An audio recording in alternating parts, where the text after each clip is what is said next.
Hey guys, Dimpo here for another video, and it's been a while since my last video, mainly because I've been in Japan, which was an awesome experience. But now, I've come back, I've recharged my battery, and I'm good to go.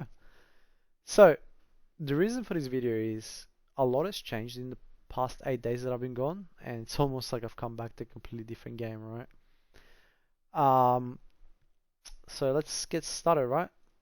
I'm very delighted to have won the final showdown, so that's my fourth one.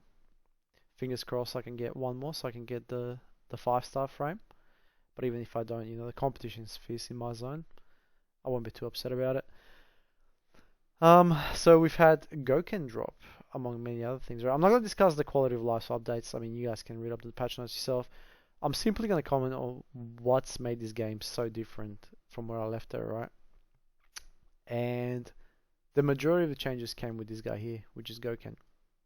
So this event drop, which is a pretty standard format from what we've seen from past events, right? You have this system here that's been used before for Ryu, if I'm not mistaken, and then you have your shop. Oh, sorry, your little scratchy game here.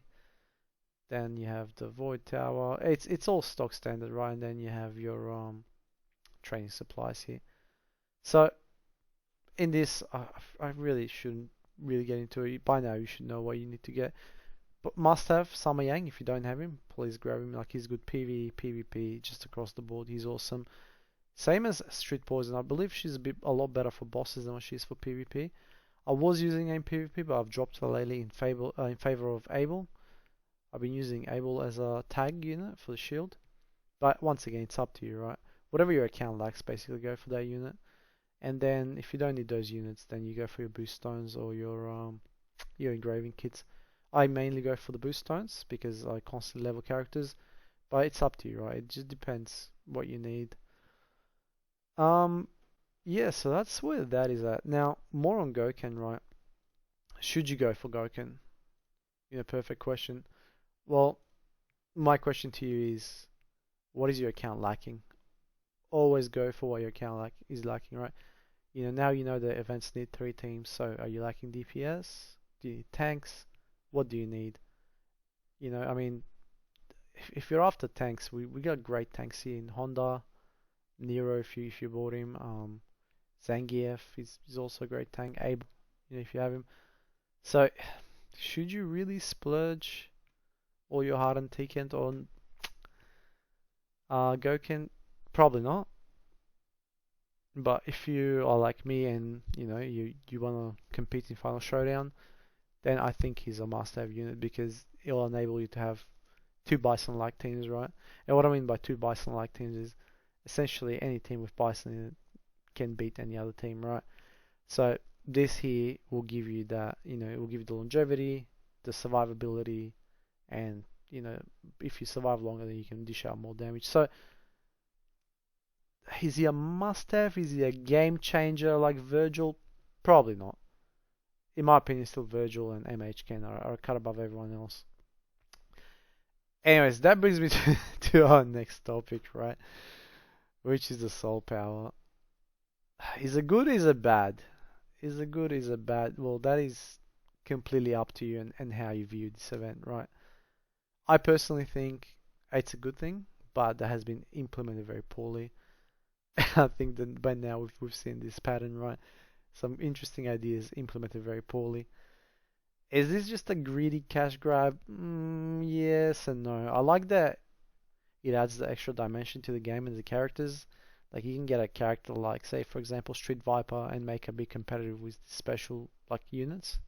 I've seen her like punch way above her weight, even way above my Akuma in like these events, right? So from that perspective, I understand, but from the other perspective is essentially they're not as accessible as the cars. The cars were easy to collect. They're not that grindy. They don't feel as grindy. You can buy you get those tokens from the shops. You get them as you progress through the game, right? Naturally. These things, on the other hand, where are they? The soul powers. They just, mate, they are just grindy, grindy, grindy to get. And I think that's where a lot of people are upset, right? And it's also very expensive if you were to buy them to level up your characters. So choose carefully. think about which character I've been using the most and go for that one and just level it up, right? Potentially there could be more incoming, like with Bison, he might get like a soul power upgrade, but nothing's for certain, right? At this point, it's gotta work with what you have. So if you have Akuma or Ryu, go for either or. You can't go wrong, right? Either one of these units will really take your account to the next level. So that's my thoughts on that, right? It's completely up to you what you go for. Now, overall, has this update been a positive one or a negative one? I would say somewhere neutral, right? It's added some really good features and quality of life balances to the game, but at the same time, it's managed to piss off just as many people. So take it in stride. You know, by now you guys know the drill, right? Like it's a good game, but it has its upsides and downsides. We all know how we feel about the developers, but I'm not here to bash them, right? I'm not here to bash the game. We're still playing, we're still enjoying it. Where a lot of people said, you know, this game would have been dead by now. It's not, right? And it's gonna be around for a while. So, you know, take it for what it is, play it for what it is. That way, you know, you don't have high expectations, you don't get too disappointed. Anyways, guys, that's me for this video. If you liked and enjoyed this content, please subscribe so I can make some more. If not, thank you for watching this video. I really appreciate it, and have a good night.